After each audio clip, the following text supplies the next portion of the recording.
Hello there folks, welcome back to Marvelous Videos. So what's the first thing that comes to your mind when one talks about Alex Proyas Dark City? If you ask us, we firmly believe that this film here categorically deserves its place within the Matrix. Truth be told, we're looking at a movie that had even the Pulitzer Prize-winning critic Roger Ebert personally recording an audio commentary for the flick's home video release because he loved the film so much.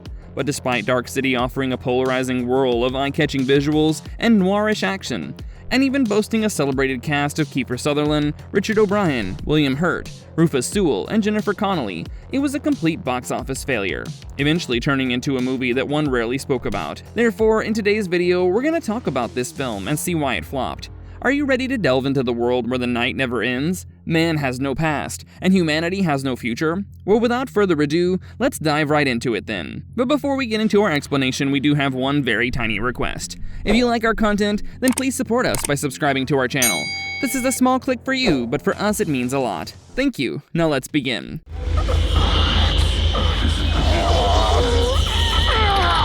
Alex Proyas Dark City has often made one wonder if The Matrix did actually end up stealing, borrowing, or drawing inspiration from the 1998 movie.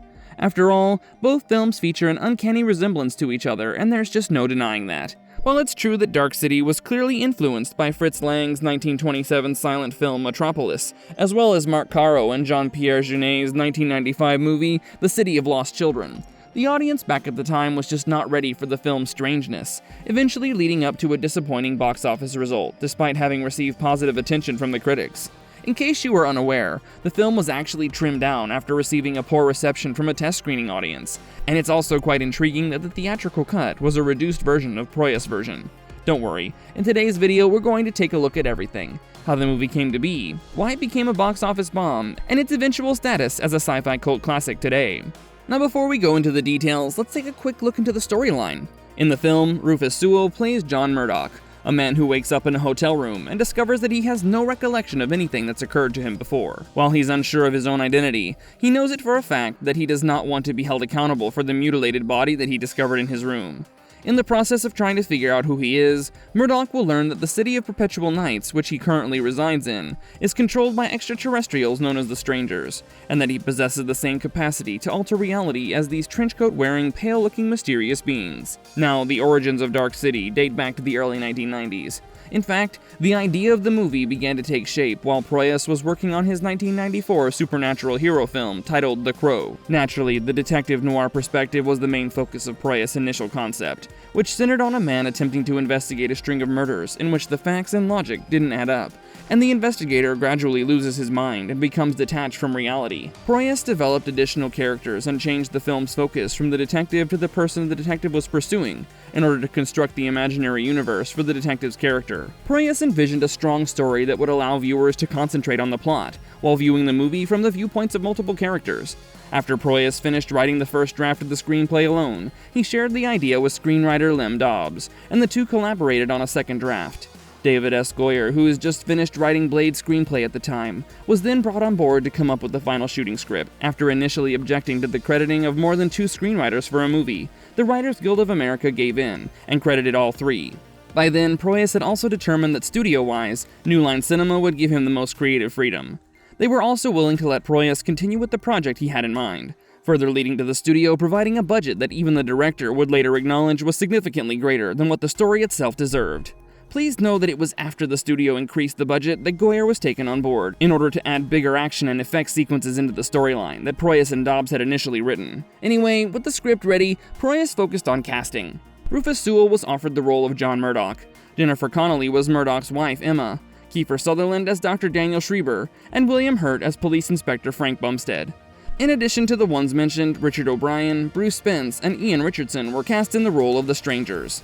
Art directors Michelle McGahee and Richard Hobbs, along with production designers Patrick Tatopoulos and George Little, meticulously constructed a universe that Proyas skillfully immersed his actors in. You'll be surprised all the more to learn that the entire city was built on a set, and that the movie was not filmed outside. Dark City was mostly shot at Fox Studios Australia. Truth be told, trouble ensued after New Line Cinema had a test screening. Although the screening wasn't exactly a disaster, Proyas could very well make out that quite a number of viewers had already checked out of the story well before the end. Apparently, there was a lot of shuffling and moving around in the audience. It felt like the viewers wanted to know how things would wrap up, but at the same time, they were pretty much anxious for the film to be over. After the screening, the audience's opinion was also split, and that was a matter of great concern, given that a lot of money was already involved in the project by then. Of course, Proyas was not exactly taken aback by the fact that his film was not meant for everybody, which is why he really didn't want to change his film in the first place.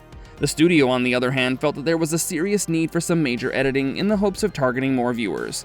Naturally, the process of trimming down Dark City involved cutting short a number of sequences, along with reorganizing them, and the biggest modification was the addition of an opening narration that was delivered by Kiefer Sutherland's Dr. Daniel Schreiber. The viewers who went to see the theatrical cut had Schreiber telling them what's going on in the city within the very first minutes of the film, which Proyas felt revealed too much of the plot that he never intended to give away right in the beginning. It's fitting to admit that re-editing the film and making it easier for the general audience to understand didn't work out well financially.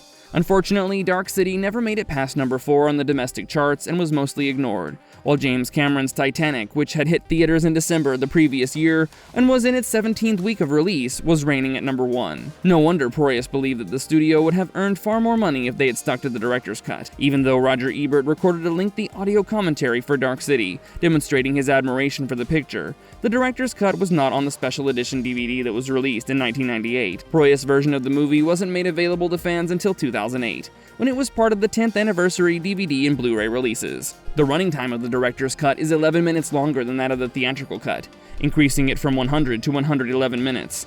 The majority of those 11 minutes are made up of dialogue exchanges and extra lines with scenes that are somewhat expanded with extra shots. The spiral pattern in the movie receives a little more attention, and several sequences are rearranged in the timeline.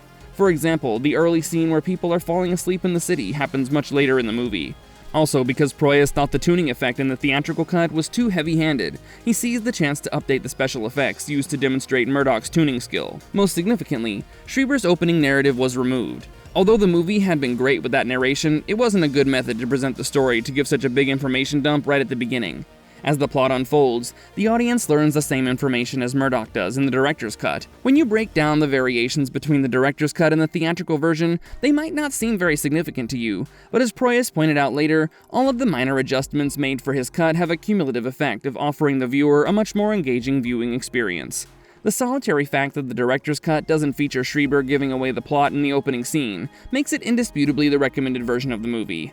While it is a different thing that Proyas was able to gift his version of the film to the audience way later in 2008, to be more precise, the film that influenced everybody but nobody realized it back then and finally got its due, ultimately becoming a cult classic, one that is very much worth watching today. Shut it down! Shut it down forever! Marvelous verdict. Do you think the director's cut is the definitive version of Dark City? No matter which cut you watch, you're bound to be treated to some of the most rich-looking cinematography and practical sets ever put to film. It's a shame that Dark City didn't receive the recognition that it truly deserved upon its initial release. Today, when we look at the movie, it's pretty evident that the film was way ahead of its time. Despite having flopped at the box office, Proyas Dark City is treated as a beloved classic today. Safe to say, the flick looks absolutely incredible. Everything about it captures the filmmaker's intentions of creating a world that feels out of time, out of place, and eerily empty. Well, that's all for today, and with this we finally come to the end of our video here. So who here has seen the movie? Don't hesitate to hit us with your thoughts in the comment section, and do let us know which version of Dark City is your preferred one. Also, stay tuned with us as we promise to come back with more exciting content. Till then, goodbye and have a nice one. If you liked our content, don't forget to leave a like and subscribe to us if you haven't already. Have a good one and be safe. Thanks everyone.